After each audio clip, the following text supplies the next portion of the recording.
Welcome to Geek on Film with your hosts, Robbie Holmes and John Hosch.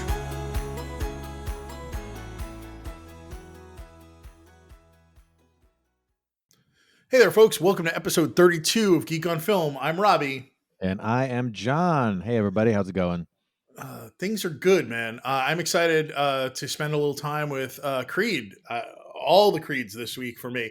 It's been a blast revisiting that, and it also just triggered. We're not going to discuss it probably yet, but for the first time ever, I sat down and watched Rocky with my wife, which was cool because of all this going on. So we're about halfway through Rocky 2, so I think it'll be fun to see if I can get her all the way through and decide where the cutoff is before we move into the Creed world. Yeah. I mean, some people would say skip Rocky 5, definitely watch Rocky Balboa, and then you're good to go. I mean, and then some people are like, don't like Rocky 4, but they're ridiculous because it's there's a Rocky 4 edit that Stallone just did that is also 4K and HDR. So I'm thinking for like the $6, I might buy it. And I've seen it. It takes out all the campiness of Rocky 4. And it focuses more on like it focuses more on like the story and like I think the talking robot I think is completely gone in that version. Like the iconic 80s-ness of the movie I think is taken away. There's actually a really interesting documentary about Sylvester Stallone doing that cut. I think it's on YouTube. Because he's like, I got nothing to do during the pandemic, so I'm gonna re-edit Rocky 4. So I think it's like, what if Rocky 4 was made today? Is what it felt like. Like the tone and tenor of the movie is completely different. So it's exciting to hear that your perspective is like the camp of the 80s is taken out. I am sure for some people that is the nostalgia here. Like, so it'd be interesting to like compare them for whether or not the camp would work for Amy or whether or not like a more serious version of this.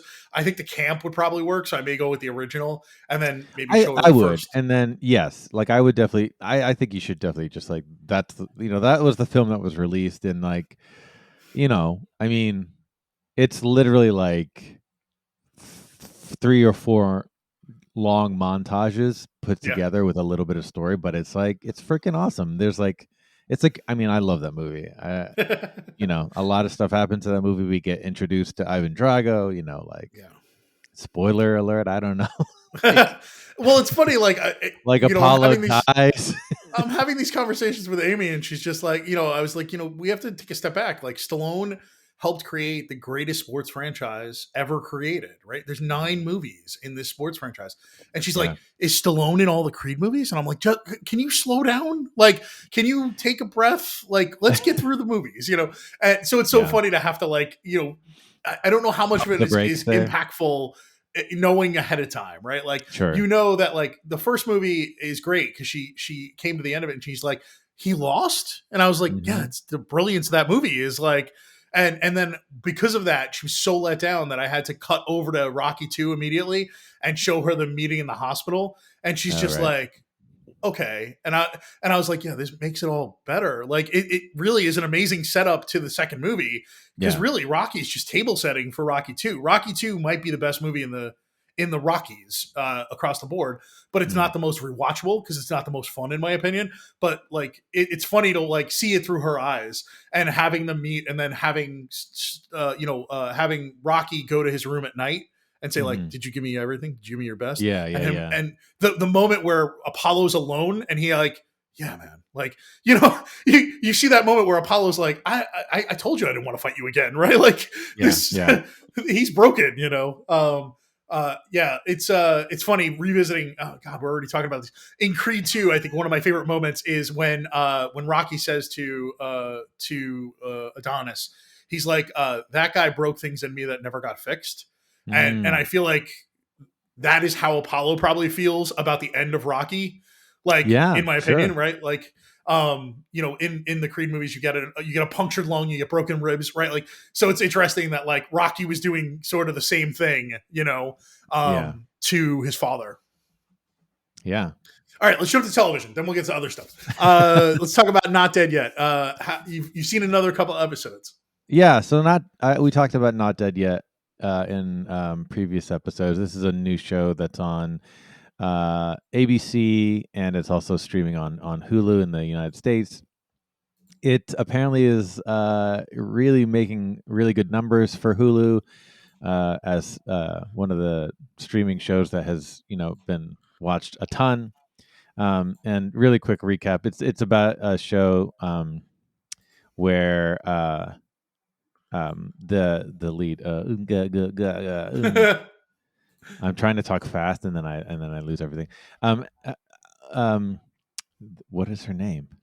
Anyway, the my internet's really slow. So Gina Rodriguez stars in this, Yes. and she writes obituaries for a newspaper, and she sees the people who she has to write the obituaries for appear to her, and then she gets to like talk to them and like get to know them better, and that's why the obituaries are so good. It's got an incredible cast, like I said before, Regina Rodriguez. Now that my IMDb is finally up, Hannah Simone, who I love, Lauren Ash. They're all incredible female identifying actors who are incredible in their own right. And then the supporting cast is great. I've watched 2 more episodes, and now in these later 2 episodes, we're finally getting some answers to some questions that were posed in the earlier episodes. It's just a fantastic ensemble show. And the cast is great. The stories are really heartwarming. It's a fantastic show. So That's everyone cool. should be watching it. Yeah, I'm excited. I went back to the well, and now I'm in season 2 of What We Do in the Shadows. Good Lord, this show is ridiculously giggle-inducing. Episode 1 of season 2 is the resurrection. So one of the very annoying familiars of Nadja and her husband is resurrected, and that resurrection is done by Benedict Wong. It's super funny. The episode is just silly. You of course the familiar comes back. They might be a zombie at this point. And the episode ends with them basically taking him back to Benedict Wong and saying like, you broke him, you keep him, right? Like, and he gives them he refunds their money. He has all these signs that say like no refunds, and he takes them down the basement, and he's selling like license plate keychains. And you get to the basement, and there's like 20 zombies hand making these license plates. And he sits the kid down, and he's like, "I'll see you in 10 years." Like it's so like ridiculous and silly, but I love the like pushing out of the What We Do in the Shadows lore to include now like necromancy and zombies. The first season we saw werewolves, right? Like, and episode 2 of the second season is ghosts, and that is just, it's so fun because they realize that they may have ghosts of their own because they're dead when they finally admit there are ghosts. And then they get like their ghosts come and talk to them. And they're all just so ridiculous. Like Laszlo, his ghost is unbelievably funny. Nandor doesn't remember the language he spoke, so he can't talk to his ghost. It's just so silly. It's so friggin' silly. I don't know if I think I might have like overlooked, like, because I binged the crap out of this show on Hulu when it first came to Hulu via FX, and I don't this sounds hilarious, and I totally missed this, so I need to go back and like watch. Oh yeah, man! Season 2 is where it's at. It's pretty great.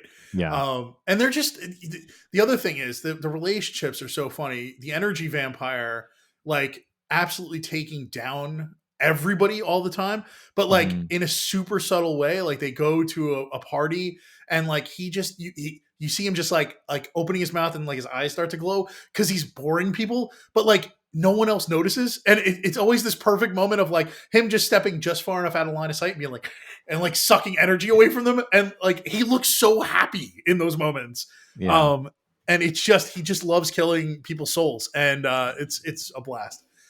Yeah, so we're up to Mandalorian. Let's talk a little bit about this week's episode. We're back. Yeah, so we're season 3 of Mandalorian has premiered as of the time of this recording, and yeah, a little bit of time has jumped from the end of season 2, but we're back with many of the familiar characters. Obviously, Grogu and Din Djarin are back, and Din Djarin now It seems like we're setting up that he's on a quest to kind of get back in the good graces of the Mandalorians. We see a lot of. I mean, what else can you say? I mean, it's this show is super fun. Yeah. And in this episode, you got a lot of different aliens. You got a lot of different. He went to a lot of different places, and most importantly, you got a ton of different Mandalorians. And I think that's like Yeah. going to be the theme of this season. Yeah, I think the reality is it just feels like you're 7 again. You're playing with your toys, right? Like Yeah, having that giant monster come up out of the water and attack. Like, so you have a dinosaur turtle attacking Mandalorians. Like, this feels like a 7-year-old's fever dream, right? Like, it's super 7-year-old. fun. This is my fever dream now. But it would be like, and then there's a giant monster Oh, and it eats totally. all the Yeah, Mandalorians, right? Like, I mean, it's almost as if like John Favreau is playing with all his Star Wars action figures, and then his dog came in and then started right. attacking them. That Well, was and the also we have to note that we have like the race that was Babu Frick's character. The oh Anzellans are my back. gosh, yes, And they're so yes, cute. Oh yes, my god. They kind of broke the internet. The fact that they're practical puppets, yes, and then Grogu like hugs one of them because he yes, can't help himself. He's like, "Bad baby, no squeeze." yeah. Like it's so. And also the fact that it's the voice of Shirley Henderson Mhm. who originally voiced Babu Frick, who's Yes, recently passed away. It's so amazing that she has like one last credit yeah. under her belt, and it's these super cute creatures. Like, Not only oh my that, god, it's like this really goes like it goes back to like the original Star Wars where like Luke Skywalker is trying to fit inside Yoda's house.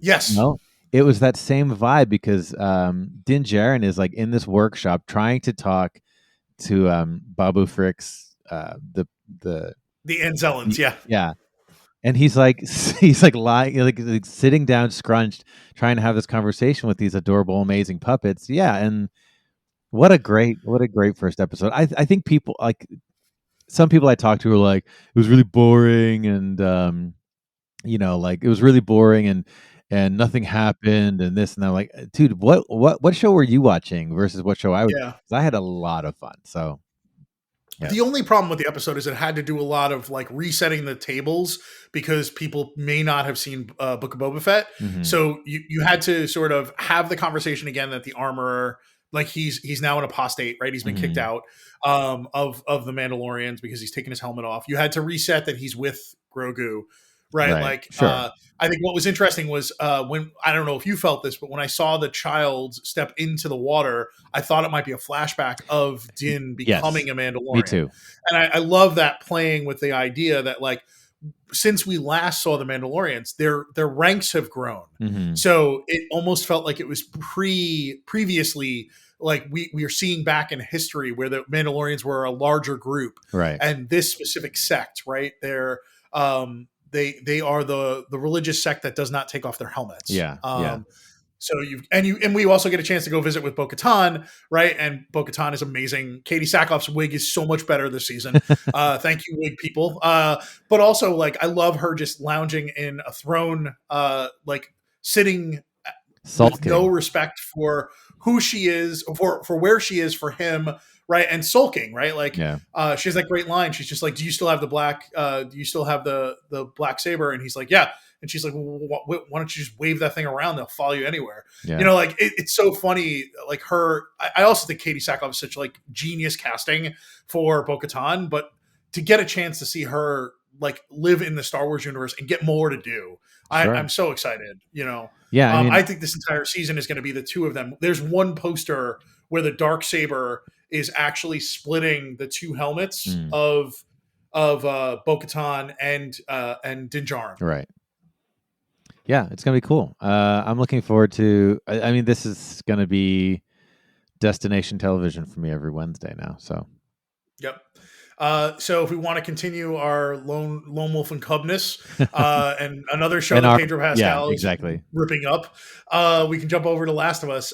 We didn't get a chance to talk about episode 7 last week because we were recording early. Left Behind is episode 7. It is where we go back in Ellie's memories, where we get a chance to meet her best friend, and we get a chance to see them and where they were as being grown and turned into the next generation of Fedra agents. Hmm. And her friend Riley leaves and becomes a Firefly, Right. Yeah. and you get this amazing like setup. You end up in this. It's like the perfect date that Riley puts together for Ellie, Yeah. and so many aspects of it are the amount of care and love that these characters have for one another comes through in all the details. Like there's so many amazing things that happen in this episode. Just the little notes of they're going to take photos in a photo booth, which is right out of the video game, but it's $5 and Hmm. they don't carry money. Yeah. And Riley, she's like, "Oh, it's $5," and Riley's like, "Yeah," and she like immediately puts a $5 bill. Like she scoured and found a $5 bill, right? Like Yeah. so that stuff is so great. And then like they play Mortal Kombat 2, and of course it takes quarters. So she took her an hour to break into the change machine. Yeah. So but, like she's making the perfect day for Ellie, right? Like she's showing her how much she loves her. These are all acts of service, right? Like if you think about love languages, Mm. she loves Ellie and she's showing her by doing all this for her, you Yeah. know? And Bella Ramsey is just so amazing at like the awkward, not sure of herself in these moments. But her and Storm Reed break your heart. Like Mm. it's so unbelievably well shot, conceived, and pulled together. These two characters, you tell an entire story in 40 minutes of who they are, you know, why they love one another. It's just unbelievable. Yeah. Everything you said. I don't know. I really have anything else to add. I think it was a really good episode. I think it was really smart to kind of have this episode here to kind of break the tension of the previous episode.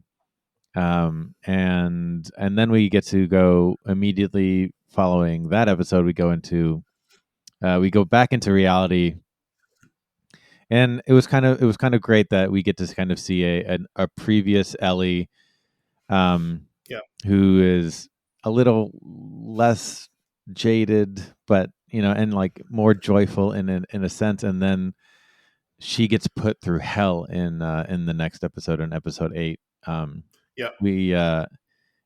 We meet, I don't remember the character's name, but he's like David. yeah, David. So David is like he is the leader of a group of people who he's found religion, but he's really a really terrible person. Yeah. And man, so Joel is kind of incapacitated, and he's kind of not really in this episode, and it's all Ellie, and it really shows like how she has to fend. Like this is what it would be like if she had to fend for her own. But the entire time, I think the amazing thing about it is that everything she's doing in this episode is to save Joel. And it's also a testament to her listening to Joel, right? She Sure. has learned. Yeah. When she shoots the deer, they purposely shoot it in a way where you see Bella Ramsey exhale Mhm. and then squeeze the trigger, not pull the gun, right? Like, and it's shot in such a beautiful way that like this is what he has been teaching her, right? She has this affection for guns and for protecting herself, but she's learned the lessons from Joel, right? Like how to shoot effectively, how to, and she tags that deer at like 50 yards. Like it's pretty impressive what she's able to pull off. But like it's this great nod to, I think, like the father daughter like relationship they've created.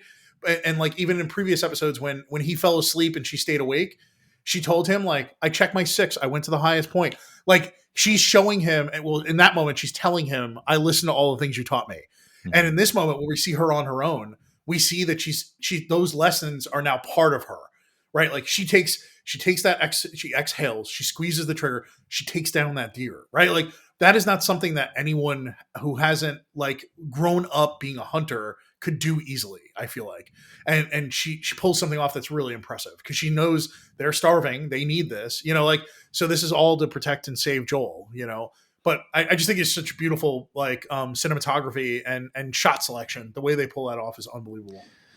Yeah. And then I think something else that's really interesting is so David, David's kind of right hand man is his name is James, and he's played by Troy Baker, which I think is really interesting because Troy Baker is the actor who performed in the video games as Joel. So I think it's very cool that they're making sure to kind of loop in the people who came before them in a sense. Yep. Um, and I think it's really interesting. And it seems like the way that these episodes are going, each episode is like a big. It's like they're dramatizing the stages that you have to complete in the game, from what I Yeah. gather, and then they're kind of cutting out the in betweens. Yep. And I think it's working really well. I'm really enjoying the show. I mean, if hopefully we've convinced you, if you're listening, to watch the show Yeah. and check it out. But it is a fantastic show. I listened to the official podcast already with the actor who plays who played Joel in the game is the host of the podcast, and it's him and Neil Druckmann. And one of the things they talked about was when Druckmann said they met Bella Ramsey, they knew they needed like a feral animal-esque Ellie at times, and they knew this was the episode they had thought about for Mm. that moment where, for the first time, they saw her break his finger and yell at him. They were like, they knew this is what they needed, and when they cast Bella Ramsey, they felt like they had it. But they that is the moment that they had in mind the whole time. Like, that is such a pivotal moment in her transformation, right? And she breaks his finger, and she's like, and up to that point, there's this building of him asking her name multiple times, Mm-hmm. and she keeps withholding it, and she gives it after she breaks his finger, and she's like, Ellie. That's the name of the girl that broke your finger, right? Like, there's this like vehemence and anger that like funnels out of her. There's a couple more expletives in there, I think. Yeah, it's really impressive. Like, I'm just, Bella Ramsey is so good in this, and I mean Pedro Pascal. They both are likely to get nominated for Emmys, I would bet. I just think this is the Ellie gets a chance to like really own a whole episode. The previous episode was the love story. This is like the breakdown of her, like her as a person, right? You see the raw elements that make up Ellie in this at this time. I don't know who she'll be per se, but I am very excited to when Ashley Johnson, who plays Ellie in the video games, shows up in the show, because I'm sure she's not far off. Yeah. So we have one more episode in the season, also one more episode, which man. I thought was like insane. I was like, oh my god, it's already over. But it's also short... it's going head to head with the Oscars. What are you doing, HBO? Like, they're releasing it next Sunday at its normal time. And I think that I would not be surprised if more people watch this than the Oscars. You know, it just kills me. For the Super Bowl, they released it on Friday night. Sure, yeah. I was hopeful they were going to do it again. No. Damn it. All right, let's jump to the next thing. Where are we at? We are ready to jump into films. So my friends over at the Blank Check podcast, they've been doing the Men in Black films. So I've been and putting out watch-alongs. So what's been fun is I watched Men in Black, really enjoyed it. It's fun to hear all the behind the scenes, everything that when they do these watch-alongs, they have these great dossiers. Every time they do a podcast about a film, they have all this research and they talk through it. So it's David from The Atlantic, who's a film critic, and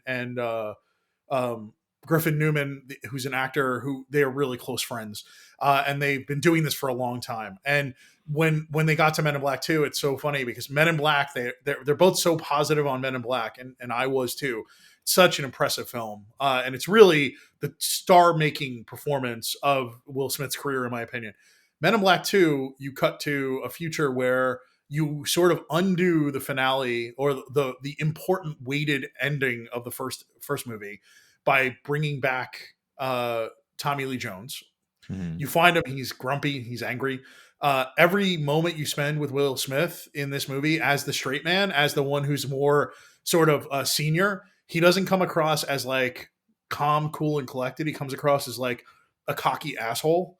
Like everything that Tommy Lee Jones was able to do in the first movie by just like not showing any emotion. Every time they try to do that with Will Smith, he comes across as just angry and annoyed. And it just sucks. Like the tone in this movie is so off from the first movie. Yeah. And it's no fun. Like that's the other problem is, and I didn't know this, the finale of this movie was supposed to be that the Twin Towers and the World Trade Center were an antenna, Yeah. that were how people communicated, aliens communicated. And this movie was supposed to come out 6 months after 9/11. So they Yeah. had to reshoot basically the finale, the last 30 minutes. The logo for the pizza company has a space in it where the Twin Towers were supposed to be. That because they keep going back to Ben's, that very well-known pizza place in Mhm. the village. And it's super funny that you look at the logo and like they were talking about it when they were talking about the film. And there's an obvious gap between the Statue of Liberty and something else. And you're like, there's something missing. Like there's Yeah. negative space where there could be the Twin Towers, you know? Yeah. Unbelievable the circumstances that this film ended up under. I think it was the same thing with the first Sam Raimi Spider-Man or the second one where it came out close to the tragedy of 9/11, and because there's a shot where I think there's a helicopter in webs between the two buildings. So yeah, that affected a lot of movies like who they were Yep. just like we don't want to have that imagery there. Yeah. I don't when I haven't visited this movie in a long time, but I do remember I was like I just like it was a little bit unfortunate, yeah, that they pretty much negated the first one by bringing Tommy Lee Jones back, but he was just so Yes. goddamn good. Like, Yeah. I don't, Well, and the sad part is we find him and he's grumpy, he's angry. He didn't go back to the light.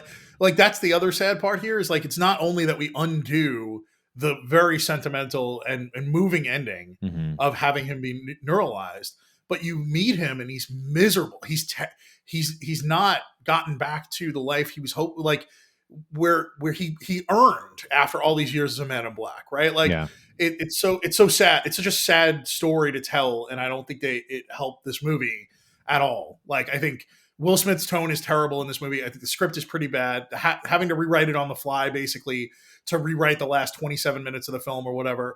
Like the fact that they have to shoot the entire finale in the same set as where the headquarters is, mhm, and also that the headquarters now has like restaurants in it. Like there's Subway and Taco Bell, and you're like, come on. But like that set was completed.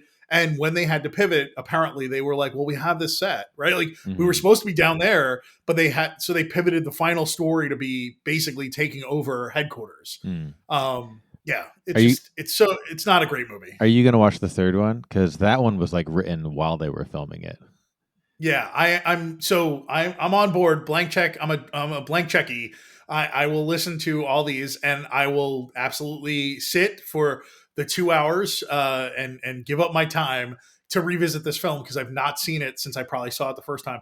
But the drop off from the first to the second is unbelievable. Like for Well, me, yeah, I had the first one as a 4-star film, nice. and the second film I have as a 1-star film. Whoa, 1.5 stars. Like that is the drop off. Like I don't know that I've ever had that experience before where a well-known franchise dropped that drastic. Like in the Creeds, they definitely for me go like 4, spoiler, 3, spoiler. 3.5. So We're not. it's unreal to start to think about that. Like going and also seeing them so close together.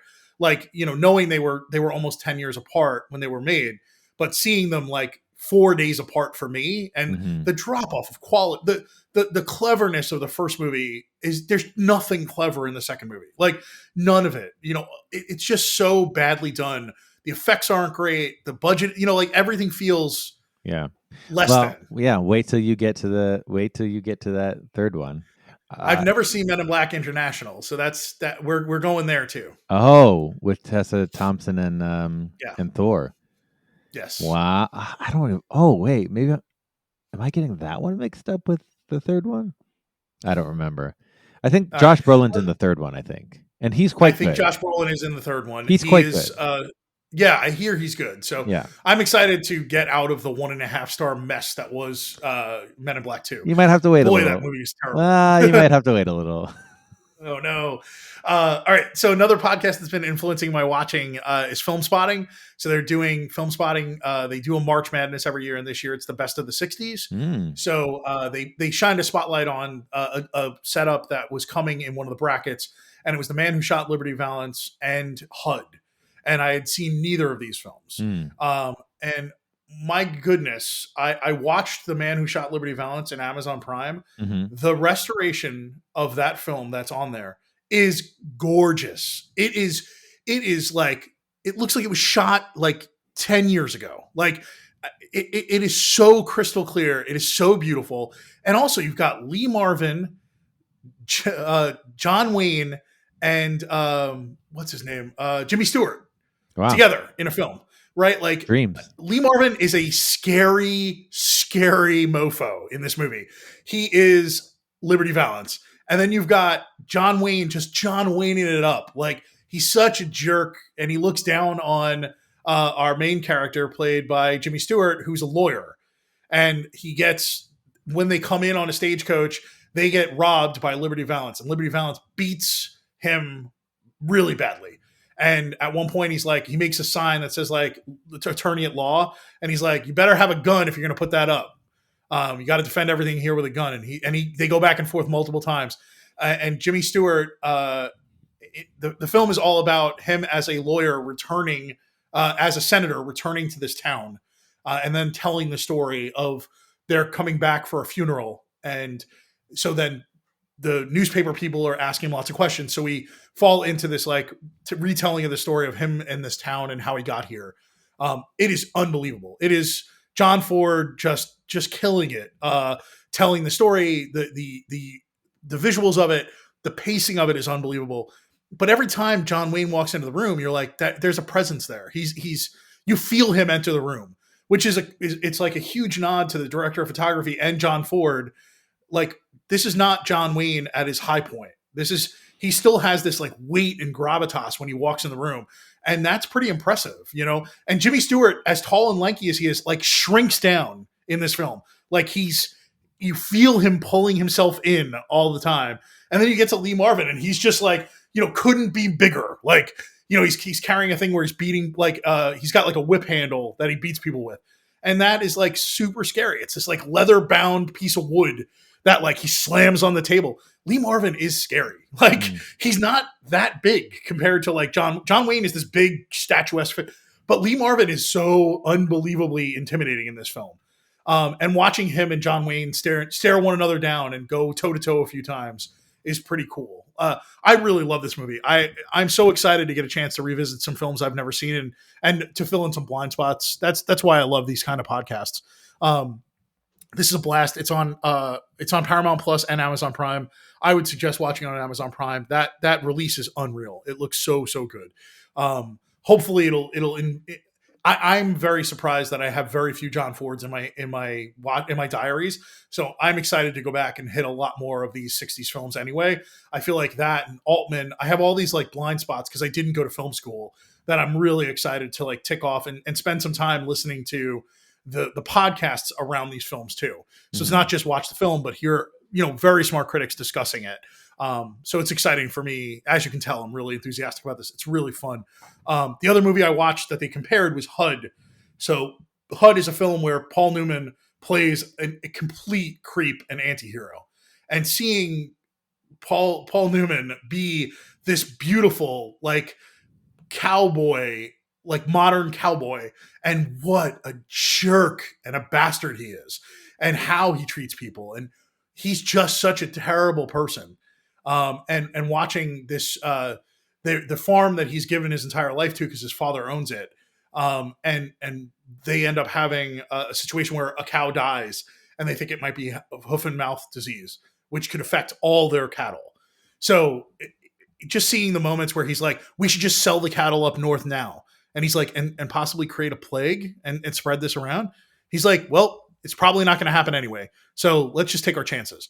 Like that is his morality in the movie. And then it just extends past that to every other aspect of his life. But boy, he is beautiful in this movie. He cuts such an amazing like silhouette. He's in the like, Levi's jeans, really amazing cowboy boots, big belts, right? Like white button down. Like he is when you think of Paul Newman, like the handsome young version of Paul Newman, that's this movie. And you spend the entire movie being like, I hate that guy. Like it's a magic trick to see him be such a bad guy, Really impressive. The movie's beautiful. I watched it on Canopy, which is the service that is connected to your library card. You get 7 views a month on Canopy. This was one that was very well utilized for me. I enjoyed HUD so much. He's a jerk. The movie's tough, but boy, I am glad to have watched it. That's amazing. I'm just looking over the IMDb page and seeing some of the images. It looks pretty incredible. You Yeah, know, there's some real standouts. The woman who plays Alma is Patricia Neal, and she's been in like 40 or 50 movies, yeah, and she is basically taking care of uh, the family. It seems like the mother has passed away or has left, so she is sort of taking care of the house. She does a lot of she cooks for the husband or the father and the boys. So it's HUD is the son of the owner, and his grandson is Lonnie, who's played by Brandon DeWild, who went on to have a very long career. And it's amazing to see a young Brandon DeWild. Like, this is somebody you would recognize for sure when you see the movie. But watching Patricia Neal sort of stand toe to toe and steal the thunder from every actor she's in a scene with, like watching Paul Newman be this like vengeful, angry man, and watching her stand her ground and then give in and change the tone of the movie and change. She's just so impressive. Like her ability to be both high status and low status at the same time is extremely impressive. And she's just her care and empathy is such a nice balancing act against HUD because he has no empathy. So like she cares about everything, and she just has this like great voice and this like very comfortable communicating style, and everything you hear her say feels like it's somebody who cares about and takes care of people. Like there's a sultriness, but also like a softness in her communication that is so different than HUD, who everything is like it's like a gut punch every time he talks. Like you never can expect anything coming from him not to beat you up. It's really impressive. well, speaking of beating you up, Yeah, buddy. shall we transition to I guess the trilogy we're about to talk about? Since Yeah, I guess maybe this becomes the main review. someone was doing his homework, got and caught up and revisited Creed, the first Creed 2, and then we're going to talk about Creed 3. Yeah.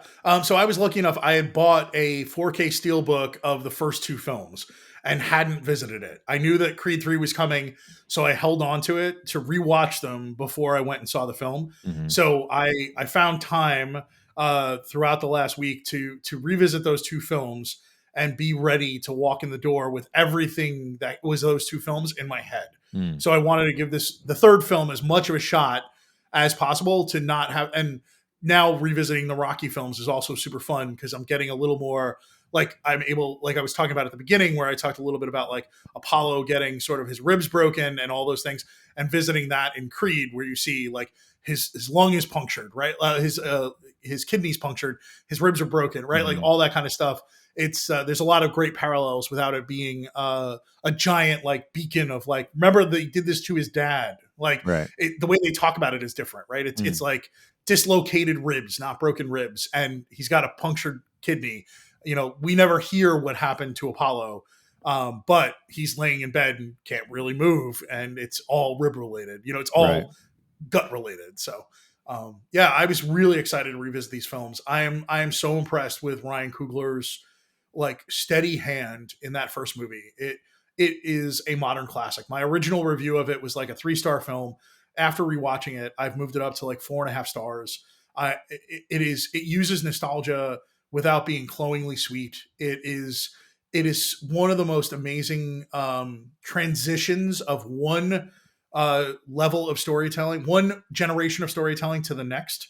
It's Like the best. I'm Yeah. really I'm interested to see what happens with the Guardians, because post Guardians we may get the original Guardians, like the Right. Ravagers, Mm-hmm. and if they do that handoff, we could be talking something about that. Like the handoff from our Guardians to the Ravagers. Mm-hmm. Whereas in this movie we get this beautiful like soft landing of a handoff from, because we have Stallone there, but also like we don't spend all of our time steeped in that world.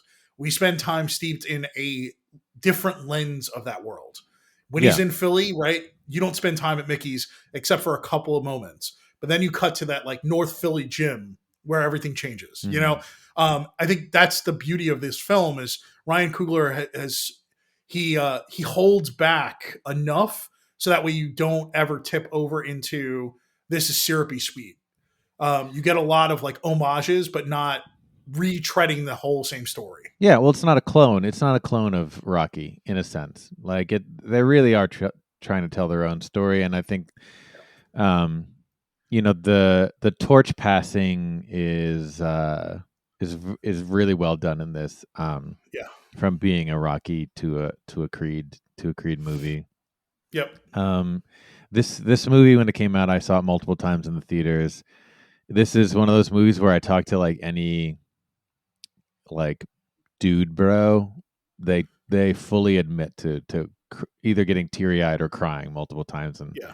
and I am definitely one of those people. There are so many moments that are so like heartwarming and touching, and you just are brought to tears because like, and I don't know if that's because I've loved the Rocky franchise, and just to kind of see your hero in this state where he's like he's knocking on death's door at Yeah. times, and he's lost everything, and then this this Adonis comes into his life, and he's kind of like gives him a reason to kind of keep on going, and the bond that they create, and you know it's such a great movie.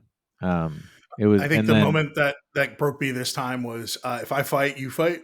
mm, When he's trying to convince him to go through the treatment, yeah, but he's like, if I take this fight, right? If I fight, you fight, yeah, and you see Donnie tying himself to his uncle's fate, right? Like using his familial love that Rocky has for Donnie to make Rocky better, right? yeah, Like because Rocky's given up.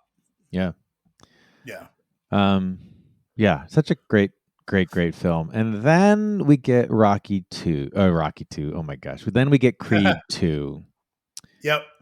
Talk to me about, cuz you've watched this more recently than I have. So let me get your impression of this movie, and then I Yeah. can kind of, that'll spur some conversation. I think this movie was unduly maligned when it first came out. I think coming out of Creed, you had this extremely like reserved and controlled story being told. Ryan Coogler, like I've talked a little bit about already, is he has such a steady hand in how he tells that story Mhm. that it feels like it was a magic trick because it's almost as reserved as like Rocky. If you Mhm. go back, I just recently rewatched Rocky. Rocky is it's the way it tells the story is very like it's almost like It's kind of you're humble. watching you're almost like watching a well-made soap opera. Mm. These like very small moments and vignettes that tell you a lot about characters, and I think Creed had so much of that. Yeah. We had to believe that Donnie was Apollo's son. We had to believe in the relationship of him and Apollo's and his mother, Apollo's wife. We had to believe in all those things, right? Like we had to believe there's no surprise here when you see Tessa Thompson and Michael B. Jordan that there could be actual attraction. That's easy. The relationship they built, right? Like the moments where you see her calling him out for not being honest, right? Like how she holds him at bay, right? Like when he's not being the man she wants him to be. Mhm. There's so much subtlety in that first movie that I feel like that is what a lot of people felt was like without verbalizing it. Creed 2 has less of that subtlety. Creed 2 is like, we now know where we are. We don't need to be reserved in our approach to this. We're just going to make Rocky 4, 3 and 4 in one movie, right? And there's no subtlety in Rocky 3 and 4, right? Like we're now like world is established. Like it Mhm. feels like when rewatching these, Creed is sort of Rocky and Rocky 2, and like Creed 2 is kind of Rocky 3 and Rocky 4, And when we get to Creed 3, we're going to talk about it's a completely different animal. Well, I would say, I In my mean, that's the opinion. thing. Like, I don't, from what I remember being Yep. so excited going into Creed 2, the fact that we were getting Ivan Drago back and his son, it was going to be a kind of almost like a, well, it is son against son, but then it's also, there's a lot going on there. Yep. The thing that disappointed me the most in Creed 2 is that like it wasn't a Creed story. I felt like it Yes. focused so much on like how like what happened to Ivan Drago. I mean, this is just my impressions. I haven't, Yeah. admittedly, I didn't watch the movie recently, but like what I recall was like we got so much of like the fall from grace post Rocky 4 about Ivan Drago. Yeah. And I think that Dolph Lundgren does a great job in the movie. He does. But I was like, but this isn't a Drago movie. This is a Creed movie. Yep. So that was my biggest takeaway, I think, about the second one. Whereas like it kind of kept, I don't know, I want to say like it kept the status quo of the first movie, and it didn't excel or it didn't like elevate Creed Yep. to the next level, which made it, I think, very difficult going into the third one.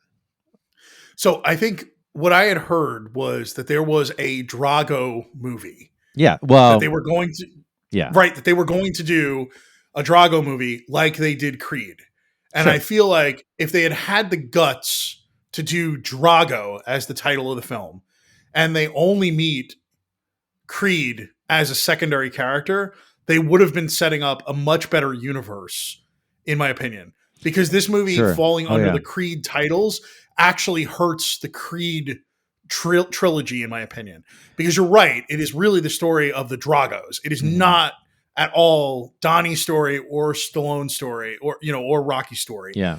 This is very much the story of like the fall of Drago because of the fight with Rocky, Yeah. and then the impact that had on his life, his child's life, everything from that point forward. And I Yeah. think if they had made a movie called Drago and it opened with Florian wearing just the Drago robe, and then we go backwards and see like a flashback of the life from post fight to the childhood to exile into Ukraine to right, like I think we could have made a really amazing movie where Creed and is a small part of it, Mhm. and I think it would have been a better film. I Mhm. think this movie suffers from, I think there was a Drago script and they pivoted it to make it Creed 2. Because everything I had heard was there was a Drago script. And I was like really excited about that idea. Yeah. I mean, I And I think think that, they half stepped it here, yeah. Yeah. Yeah. I mean, it would have been interesting too. Yeah. If Creed 1 comes out, then they did. Yeah. I mean, I'm on board with what you're saying. Like, I feel like if Creed 2, it's almost as if like Creed 2 and Drago were to come out relatively at the same time, but and like, how interesting would it be to be two different two movies from of the same like the same moment in time, but from different viewpoints. Yep. Yeah, I mean, And the other thing I want to note is Creed 2 suffers a little bit from not being directed by Ryan Coogler. yeah, Stephen Capel Jr. does a pretty good job. That final fight choreography and the choices being made are phenomenal. The storytelling of the last fight is the best part of this whole movie. And that is hard to pull off, right? Like dynamic sports, like up close filming. It's so the last fight is so good, dude. Like that's why I think I had this at like a 2.5 or 3 stars. It's probably to me now like a 3.5 star film just for that last 25 minutes. Like the final fight is so well executed. Like you believe that like Victor is going to kill him in the first 2 rounds. And then you get to the point where you turn that corner at the end of round 2 and you finally get a moment of like maybe like I know the movie's called Creed 2, but like I didn't think he had a shot. Like this guy, it felt very much like Rocky 4, right? Like how could Rocky win this fight, right? There is no way Drago is going to, not rip his head off, right? Yeah. Florian is so big and so jacked in this movie. and moves so fast. Yeah, It's like that guy's they awesome. cloned Dolph Lundgren. Like That it is guy's awesome. unbelievable that they got somebody that is his size and can move the way he does. Totally He underutilized is in Shang-Chi, I thought. Yes, he's so menacing. Yeah, Just his like his stature, the like his ability to like drop every emotion from his face. And when you see him be hurt, when he sees his mother, hmm, like he's so good in those scenes when he's fighting with his father, right? yeah, Like, you know, I was really impressed. Like, if this was a better movie, I think he might have gotten a best supporting actor nod. He is so if they gave him a little bit more to do in the script, like God, he really makes this movie sing. yeah, This movie doesn't work without him, you know? yeah. It's impressive. I also do think that this movie suffers because, and I love him as a screenwriter, but Sylvester Stallone wrote the screenplay, Yeah. and Yep. so he's like, what does He's he revisiting know? his glory. Yeah, he's like, what does he know, and what is he like? He appreciates. I'm sure he appreciates the fact that Creed put him back on the map. Like he started getting award nominations, and I think he won uh, something. It is a tragedy that I think that he was the only person uh, nominated in that award season for Creed. Yeah. But so they're like, yeah, let's have him write the second one, I guess. And yeah, he just focused on what he knew. Yeah. So I think that that's something that this movie suffers from in a sense. Yeah. But there is no Sylvester Stallone in Creed 3. Yeah. So let's jump to Creed 3. One last note. Buddy Marcel, who is the promoter, he's so good in this film as the guy who like pulling the strings to make that fight happen. He's extremely believable as a Mm, guy who sees dollar signs when he sees Creed and Drago. Like every aspect of that performance is like it's like tuned perfectly. It feels like Russell Hornsby was just like, I know my character. Like he came in like sharp as a tack in the way that he delivered every line. Like he looks impeccable. Every scene he's in is crisp. Like there's some real fun of having a person like him playing that role. mm, He is a heat-seeking missile in the scenes he's in. Like he stands next to Michael B. Jordan when they're at her concert, and that moment feels almost as destructive as the fights. Like mm, when he's talking about like her and about like getting them back in the ring, and every aspect of that feels like he's actually boxing, right? It's verbal sparring what he's doing around Michael B. Jordan, and he is so good in that scene. Like I just a nice side note for an actor that may not get enough nods for this movie. It's what he does is very unique, and I feel like not a lot of other people would have taken it as seriously and approached it the way he did. He's crisp is the way I would put it. He is sharp edged at all times and knows how to get what he wants. And it's obvious why he is this promoter, right? mm. Like it's obvious that he's a multi-million-dollar boxing promoter. And if he just surprised me so much rewatching it. All right, man. Creed 3. Here we go. Let's start Main off. review. Get your give me well. So yeah, I'm gonna kick it off here. Okay. So we're jumping ahead to now the end of Adonis Creed's career. He wants to end on top, so he kind of retires as an undisputed champion. Yep. And now he's focusing on promoting. He's focusing on his gym. And someone from his past, Jonathan Majors, comes back into his life. They've experienced an interesting past. Jonathan Yep. Majors plays Damian Anderson. He has been in jail for 18 years because of an altercation that Michael B. Jordan / Adonis Creed was involved in. Yep. And they haven't really been in touch at all since that time. We do get a lot of flashbacks, and we see more of the incident as the movie progresses. But now he's back, and he starts off very humble, and I thought this was kind of neat because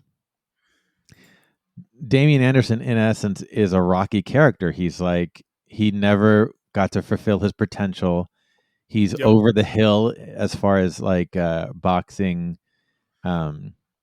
Boxing longevity would go. He should have retired. He's older than Adonis Creed is. Yep. But Yeah, like Adonis Creed wants to help out, and we also now we're living in LA now, right? Yep. And They have the most amazing house in yeah, LA. the house is Like, incredible, and he also, Tessa Thompson now is a retired music performer, and now she like produces. yep, Due to the fact that her hearing loss was she was losing hearing loss, which is something that they talk about in all of the movies.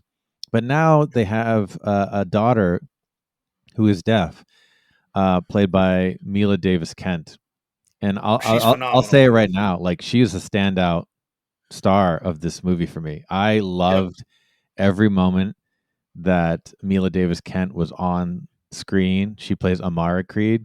Those were the yep. scenes, honestly. Those scenes and the fight scenes, for different reasons, obviously, were the things that stood out as like I that's what I like. That's what I'm taking from this movie. Um, what are What's you? amazing is how naturalistic the scenes of her and her parents are. Hmm, I think Michael B. Jordan, I think, is a really good actor. I think Tessa Thompson is a great actor.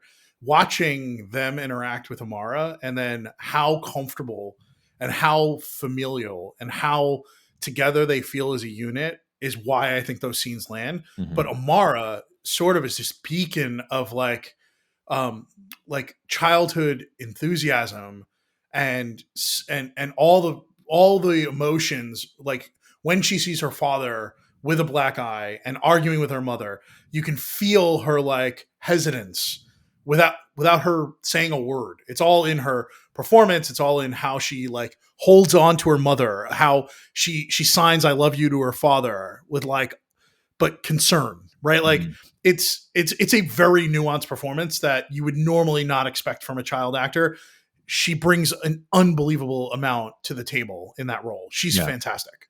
absolutely. And like, yeah, and I just like loved how like I loved that the like she was in this world, and there was like so many little details that weren't like they didn't like spotlight them like, look, we're giving an opportunity to, you know, a deaf hearing impaired actress or actor like in this world, like when the Yep. doorbell rang, the lights flashed.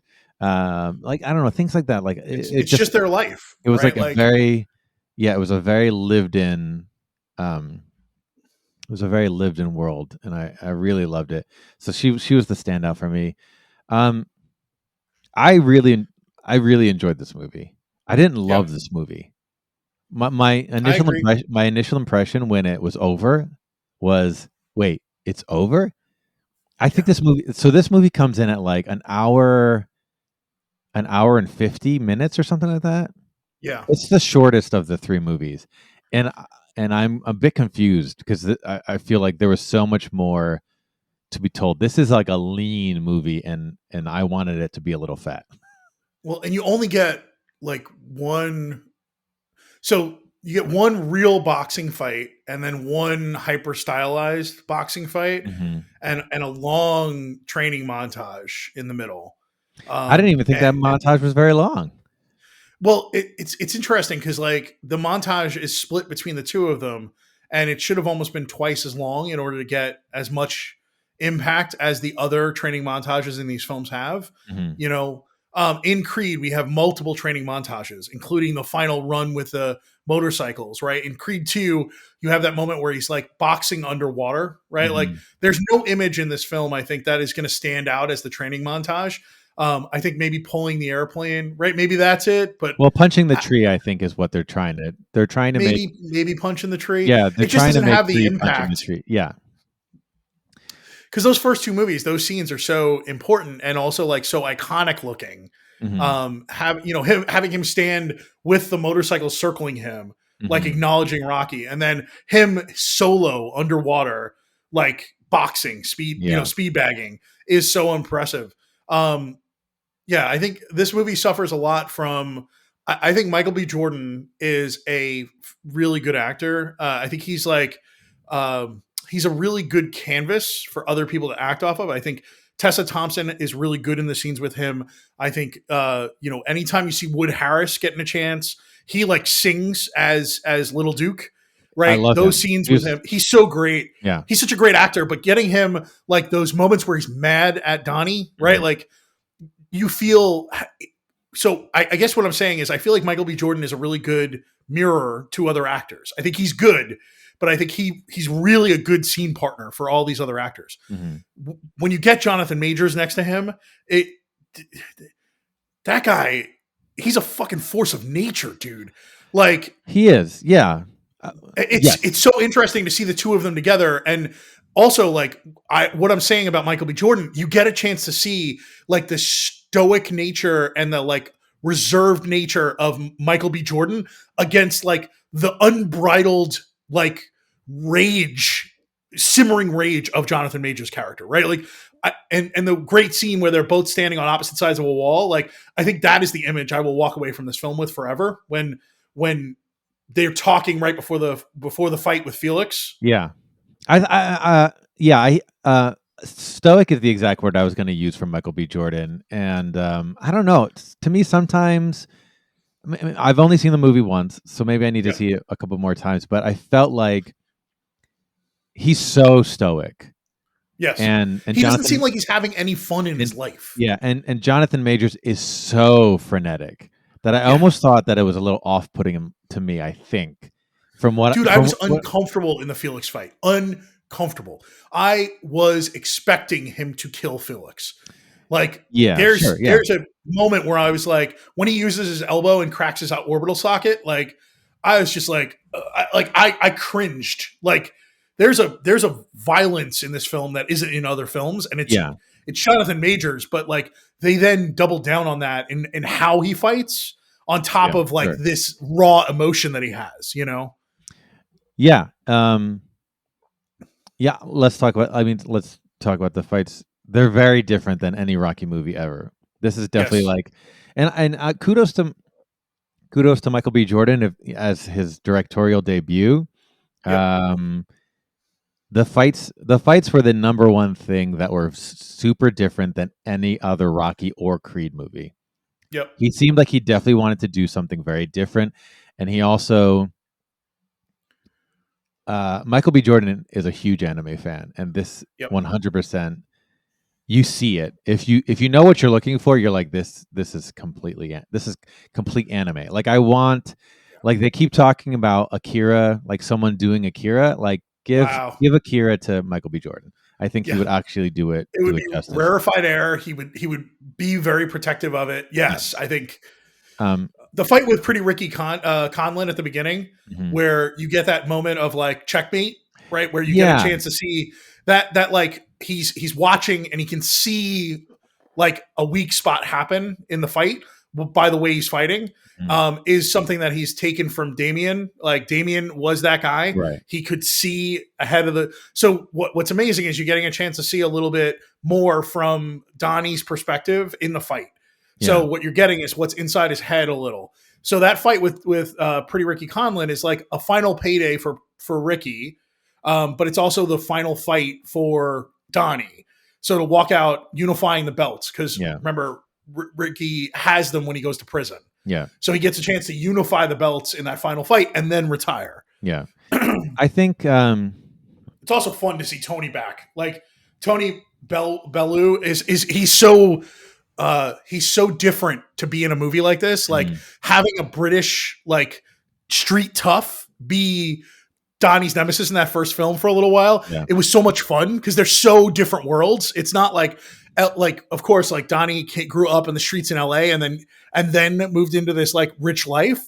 Whereas like, it feels like Pretty Ricky Conlon still lives in the shack that he grew up in, even though he's making millions of dollars. Like he's just so like viscerally, never given up on who he was and where he came from the streets, and the way he carries himself, like that street confidence he has is unbelievable. Yeah. You know, and it's different than what we get from Damien. Damien has that like, he had to protect himself in prison. Like there's something about the way he carries himself that is different than any of the other fighters in these films. Yeah. And the thing the fight scenes are very different in this. Like they are, like we're saying, they're very anime. Like there's slow-mo and there's like zoom ins. Yeah. And I'm conflicted on like I liked them, and I guess I just need to be kind of more open to change and variety within a quote unquote franchise. But these aren't Rocky and they're not Creed fights. They're Right. something very different. And I guess like, like when different directors do like Star Wars movies, they bring their own voice. So maybe that's I just need to be more open to Michael B. Jordan's voice, which I really like. Yep. But it was a little bit of off-putting when you're going into a movie called Creed 3, and then all of a sudden you get these very stylized fights where I think one of the things that has endured for eight films has been like the rawness. And like I know that like with Rocky and all the Rocky movies, the thing that everyone was saying was like, early on, these were like the most amazing, gritty, real Yep. boxing scenes that have ever been put on film. So then it was an interesting adjustment that I had to do to like get into this. Again, it's like maybe they're if they're trying to elevate the genre, they accomplished it. I was like, oh, look at this, these are interesting, Yeah. but I don't. I Yeah. love Jonathan Majors' choices for this character.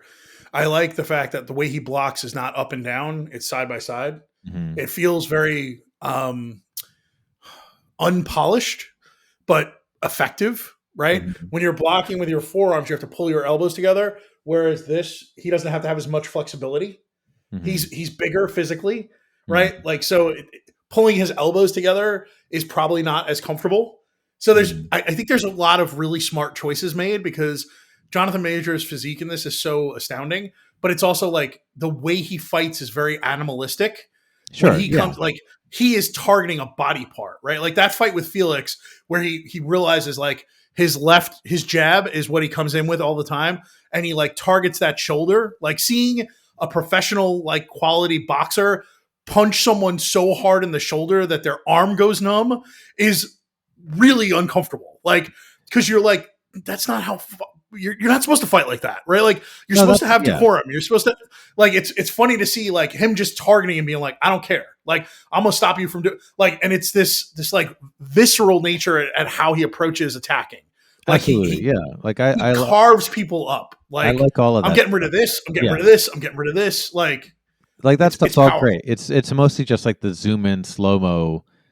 Yeah. I'm like zoom into the person's eye to see what they're looking at, to go back to the eye, to zoom out. Yeah. Like that to me is I don't know. It was a different style that took some adjusting to get some adjustments for me, Yeah. knowing what I was going into.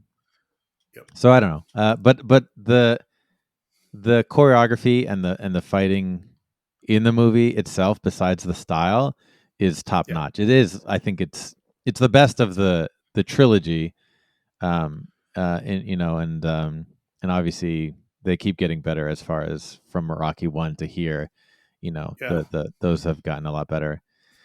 Um, I feel like Jonathan Majors made some choices that are like, what would have happened if you took Mike Tyson, Apollo Creed, Clubber Lang, and merged them together and stuffed them in prison for 18 years. mm, Like that is when I walked away from the movie, I was like, God, there's just the reality of his approach to boxing feels so much like Tyson. Like that like Jonathan Majors is so large, and yet he shrinks his body down when he's holding his hands in. He makes such a small target for such a big man that reminds me so much of Tyson. I grew up with Tyson, right? Like I am mm, not a huge boxing fan, but Mike Tyson ruled the world. Everybody was watching his pay-per-views, right? Like there's something about Jonathan Majors obviously studied a lot of people, but there's something about seeing somebody the size of him shrink down his shoulders and his hands into a smaller footprint to not give you any opportunity to hit him. That's impressive. He doesn't have the discipline to keep his hands up as much, right? Because of the way he fights. But there's something really awesome when you see him like pull himself together and be ready to get hit. That feels very real in his display. And mhm. there's some aspects of it that feel very like unrealistic in how he attacks. But there's a lot of real DNA, I feel like, in what Jonathan Majors is doing here. and Sure. I that think both of them really have it. Yeah. helps. I'm telling you, I've never when he's waiting next to his car and he's like, "Hey man, can I get your autograph?" And he's like, "I ain't signing no autographs today." There's a moment where I'm like, he could break his face right now. Like Mm. Jonathan Majors is like a bubbling cauldron all the time. Like Mm-hmm. he's half smiling, and you're like, I don't know where this is going. Like He does do it's it. unbelievable what he brings to the table and how off-putting his demeanor can be. Like especially after watching Magazine Dreams and this, like he has the ability to make you uncomfortable. Yeah. Yeah. Totally. Um. I mean, all in all, though, like I had a good time watching this movie. I did, Yep. but again, it's like it just happens too fast. Like I don't understand why they couldn't let this movie breathe a little. Like Yeah. it's very by the numbers, and it's like and there's nothing in between. It's like, I retire. Uh, I meet someone from my past. I give them a shot. They turn out to, I mean, this is all spoilers. They turn out to be a bad guy. We have to fight instantly. I win. The end. Whereas Right. why can't they just give um why can't they give Damien some time to like have more fights, Yeah. accrue a bit of a record? You know what I mean? Like that, like or I don't know. There's just like I think the story of him maybe being managed by Creed, right? And doing things underhanded and Creed seeing more of that through fights. And maybe the movie ends with the Damien calling him out, right? Like I think there's a possibility. There's a story here that could have been a 2-movie situation that would have given us more Jonathan Majors, but more story for Damien to tell, and also more for Creed to see his friend, his follies, right? yeah. Like, I mean, there's a moment in this. There's so the movement right after. So, um, Ivan Drago's son is a character in this, and he's supposed to fight the champ. yeah, And he gets attacked by someone at a party, and his arm gets shattered. Later in the movie, and I mean a few minutes later, we find out that was a cellmate of Damien Damien's Anderson. You're telling me that there's no investigation, and right, that, like, literally when Damien Anderson shows up for this fight, people know his backstory. There's no background check, and there's no one to like, like that. Just like I was like, what the hell's going on? And then, so Michael B. Jordan like gets on. He calls. He gets on like sports television to like talk. mm-hmm. And he wants to like talk about what happened. And I thought he was going to be like, yo, like this guy, like I thought he was going to lay those moments down, like this attack was premeditated, blah blah blah. This guy's a fraud, blah Right. blah blah. And then and then Damien calls in, and it just seemed like everyone was like, really? And he's like, Well, it felt like it was a personal story, and didn't care about the sports aspect of it, hmm, right? Like there's no acknowledgement of the fans in that conversation, right? Like I think you're hitting on it, right? Why wouldn't you want to sell the story that Damien's a bad guy from Creed, right? hmm, Like why you're basically going to call him out? Why wouldn't you do what your father did, right? Like tell a story. The Italian Stallion, he doesn't deserve to stand that meatball doesn't belong in the ring with me, right? Like why wouldn't you come to the table and lean in on Damien is a bad, we were friends, we were brothers, he's a bad guy. Like that's why I am the only person that can take him down. I know his weakness. Like none of that is there. yeah, he just called him. Adonis is just like sideswiped by Damien on that Yeah. call. Like And just like and the call is so stupid, like in the sense that he's just like, you're a loser. yeah, In more colorful words. And then instantaneously Adonis is like, you and me, let's go. And then we're immediately put into the longest montage. I think, yeah, I think you're right now that I think about it, because I forgot all the elements. We go into like this huge ass montage where we're Yeah. not like, there's not even a moment where like we're forced to watch Creed watch Damien succeed at Right. being a champion. To Yep. me, if from what they showed us on the screen, like like Damien got the championship and this fight happened the next day. Yeah. Well, wouldn't it have Like you been cool can't for track him to time. for him to be under Creed sports management, right? Like, and then you get 2 or 3 fights where he continuously breaks the rules. He's continuously a bad guy. He hurts people. Maybe somebody dies, right?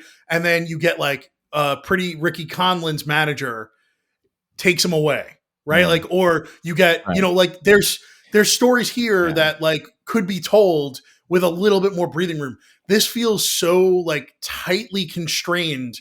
Maybe it's because Michael B. Jordan, it's his first time directing. He was trying desperately to keep like the story on rails, like tell one story in this limited amount of time.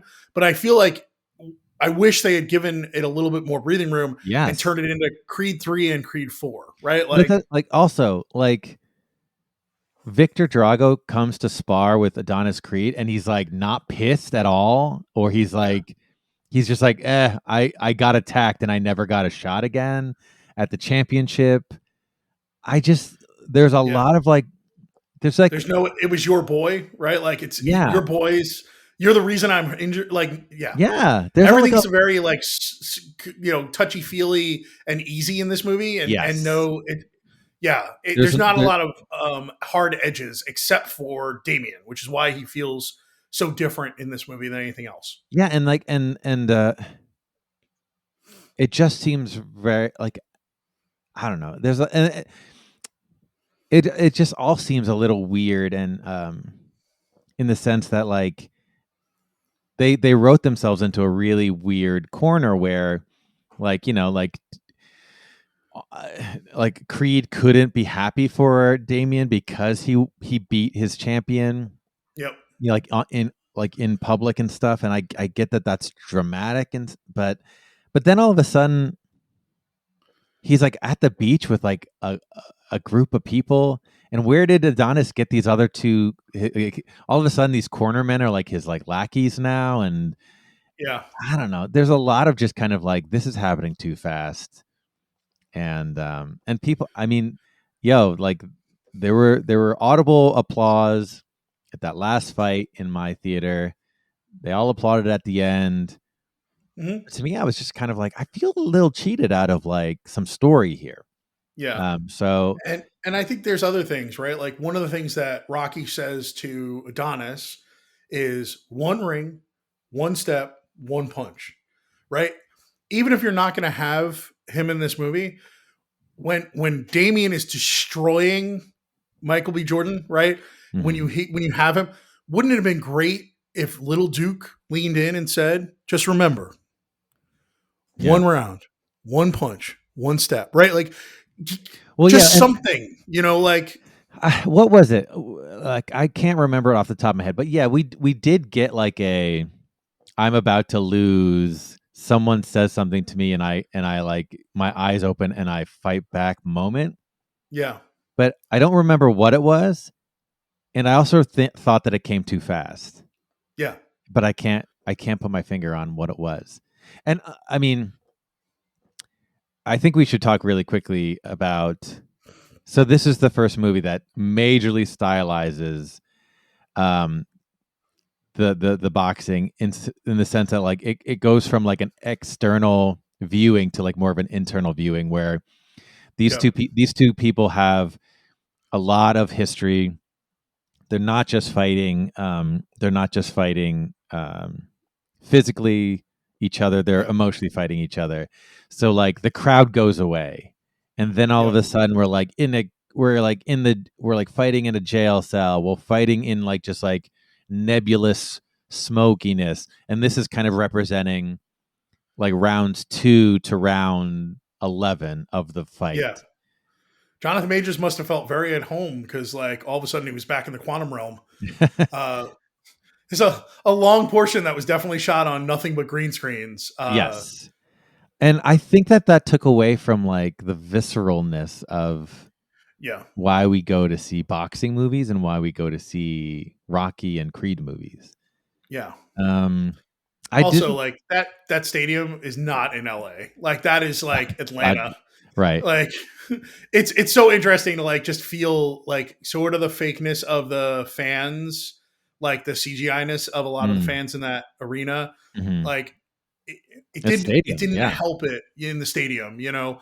And then to have it all sort of just fall away made it feel like this is just being fought in the Matrix. Like Mm, it doesn't matter that he's fighting for the heart of LA at that point, right? Like yeah. that's the point.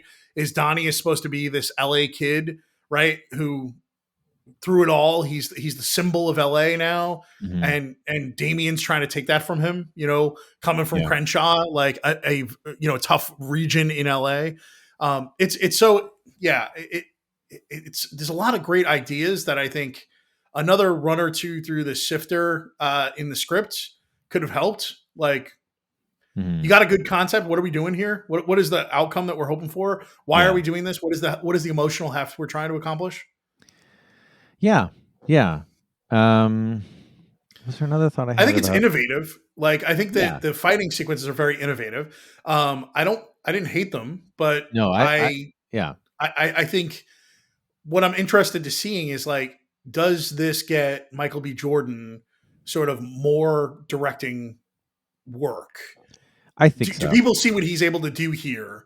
Right. I think he's almost auditioning for like three different types of movie directing. You know, Yeah. like the intimate family storytelling, the sort of sports storytelling, and this like hyper stylized anime storytelling. He's trying to show people what he can do, I think. Yeah. So it's interesting him making like a clips reel of the type of director he wants to be in this movie. Yeah. Like,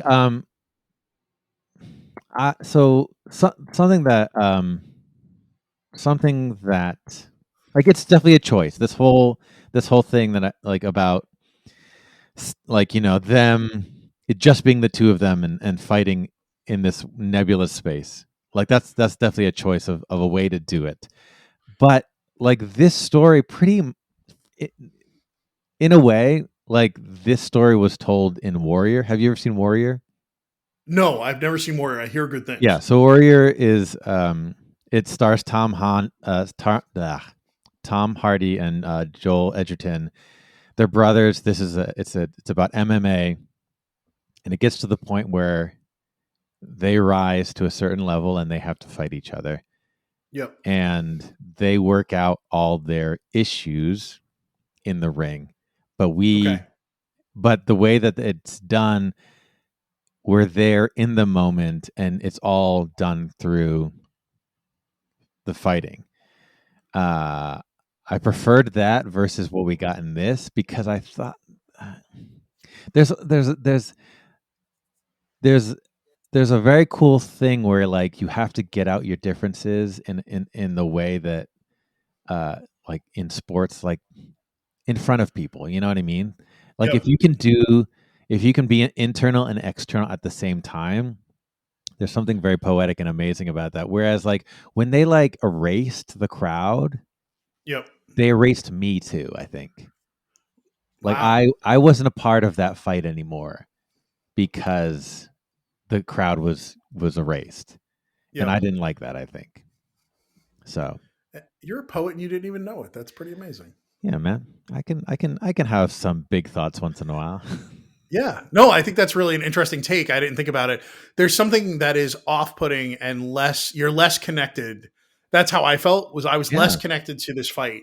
And I think you hit on it by removing the audience, right? We don't get the oohs and ahs. We don't get the like cheering that we should be feeling, right? Yeah. Like we're cheering on this character. We're cheering on not just the fight, but the character, right? Yeah. And by taking I think that's a great take. By taking the audience away, you're taking us away as the film viewers. Yeah. We don't now have a surrogate in the screen, right? Like No. that's why these films work so well, is because you're told how you should be feeling, right? Yeah. This is why wrestling works, right? Like your audience tells you within 10 minutes, even if you watch wrestling in another language, you know who the heel is, you know who the Mhm. face is, Yeah. right? Like the fans tell you. And by taking the fans away, we lose a little bit of the who are we supposed to be caring about?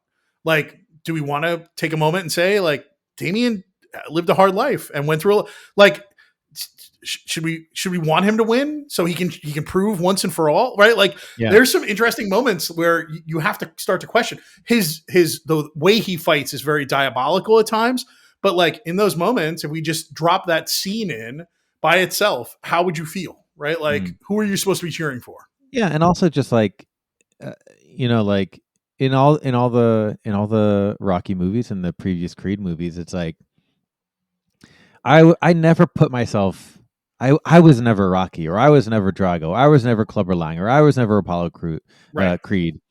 Um, I was always in the audience, and Yep. that's the exciting thing about those movies. And I think them in that final fight, like it was almost like it was the first time it was like, I don't know, it was like a bit selfish and a bit like it went majorly too cerebral for me, and I was wondering to myself, I'm like, wait, where is everyone? And then all of a sudden I'm not focusing on the Yep. fight, you know.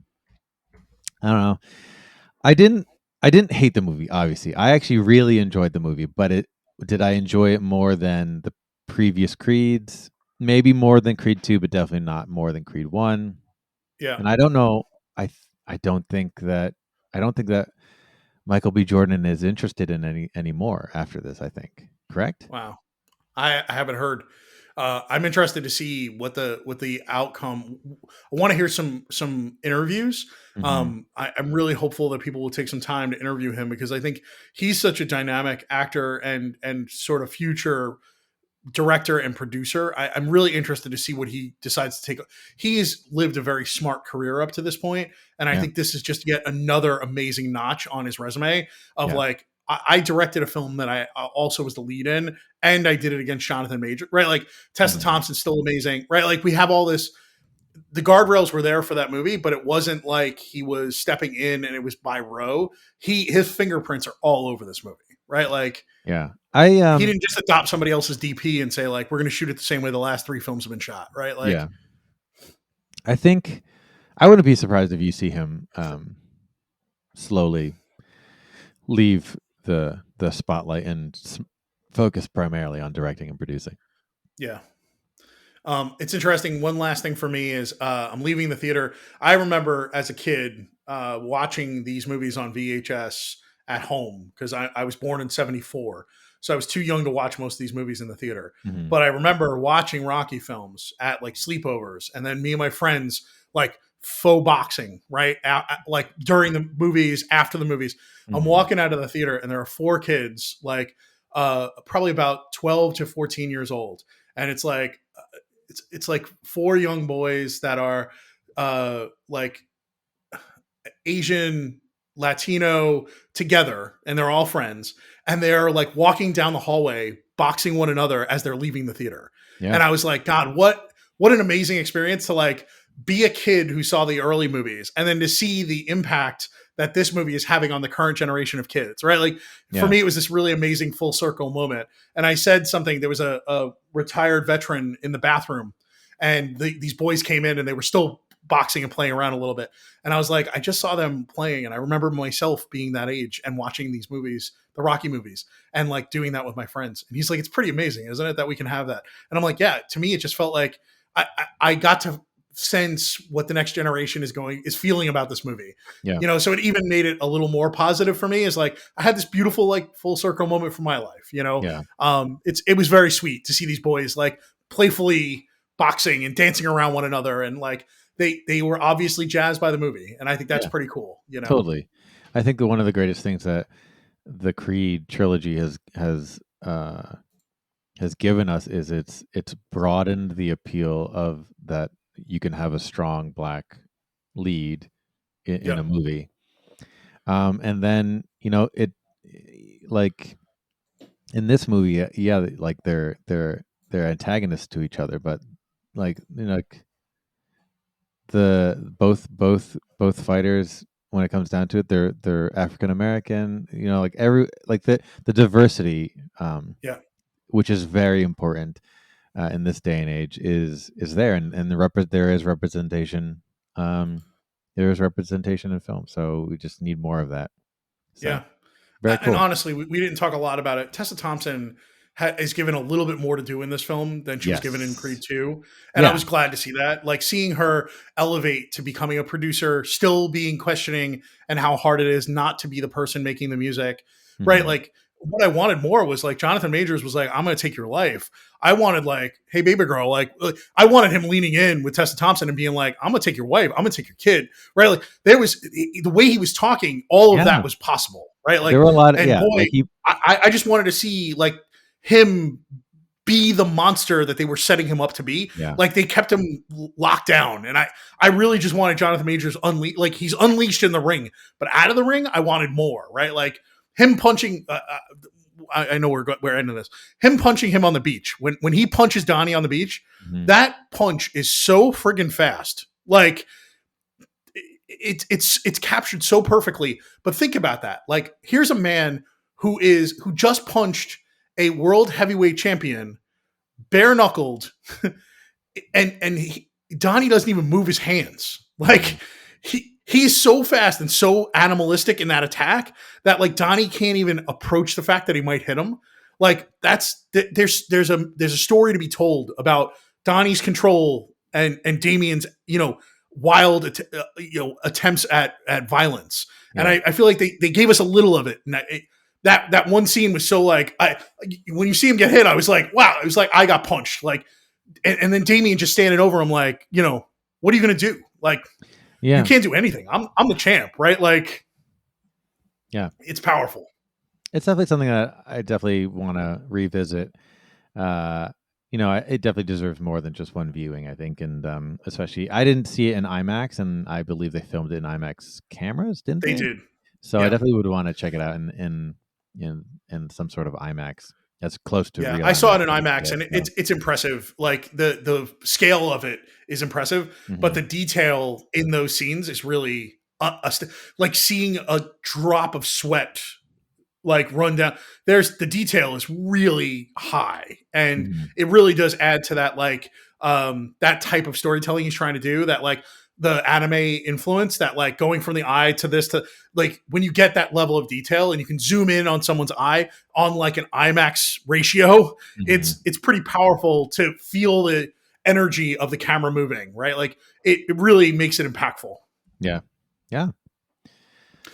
All right, I think I we've done it. Yeah, I think if you're on the fence of checking this movie out, definitely I would suggest you do see it in Yeah, theaters. And yeah, yeah, I think the it's funny a thing unique was, experience. really quickly while talking about theaters, uh, like last week, this movie also had a pretty packed house. Yeah. And again, I did see it at AMC. And this time, instead of making fun of it, and maybe they were making fun of it, people were verbatim saying Nicole Kidman's lines while she Yep. says "We come back to the theater," blah blah blah blah blah blah blah. Yep. Heartache I feels good in a place like I this. just would love them to just revisit that. Let's do a new one, or just So I make hear a fun rumor of that it. they're recording a second one, and that the With first one was her, ad or libbed. Yeah, that the first one the script was ad libbed in the day of. can we And just get a? I think I want Paul Rudd to do one. Hey guys, what are you doing? Oh, okay, that's great. I'm so happy for you. yeah, I'm so happy for us. This is great. Yeah, look at Um, us. Look at us. well, and that's the thing that trailer just is not about us, right? No. It is all about like It's about the what corporate machine getting people right. back in the theater. Well, and seeing we come to theaters, it's one person, it's you, Yeah. right? Yeah. Like, and I understand why it was shot that way. It was right at the height of the pandemic, but like, Sure. it's not very welcoming and doesn't bring you along the story at all. No. Yeah. All right, let's end it there. I think next week we might be doing. I know the Oscars are coming. We talked about some possibilities. I do think we may post our Oscar picks on the site. Hmm. Maybe we'll go down the list and have a blog, a review or blog post that is John's picks and Robbie's picks. Maybe this week, and then I think for next week we might be doing Scream 6. I think it comes out Ooh. this week, so We'll have to see. But I'm excited to revisit that franchise. Also, just the behind the scenes shenanigans that I've been seeing on Instagram of the cast. It seems like they had a really good time filming this. Yeah, that's great. Yeah. So I'm excited to see what they're doing. And I'm really excited to see how they make, when you take that character and put them in New York City, does it have that same feeling? Mm-hmm. I'm interested to see how they approach that, because I feel like New York is it can be a weird like canvas to tell a story on as a New Yorker, you and me. Mm. Sometimes it's really great. Sometimes it just feels like it's there to make people feel nostalgic. Yeah. I'm interested to see what they end up pulling off in the story. Well, Jason Takes Friday the 13th. Jason Takes Manhattan was no Oscar winner. I'll say that. So hopefully they do it a little better than that, because it was also, I think it was pretty much Friday the 13th. Jason Takes Toronto. So, all right, that's it for us this week. It's been fun chatting about Creed and about all these things. If you get a chance, follow us on Twitter, Instagram. We're Geek on Film Com.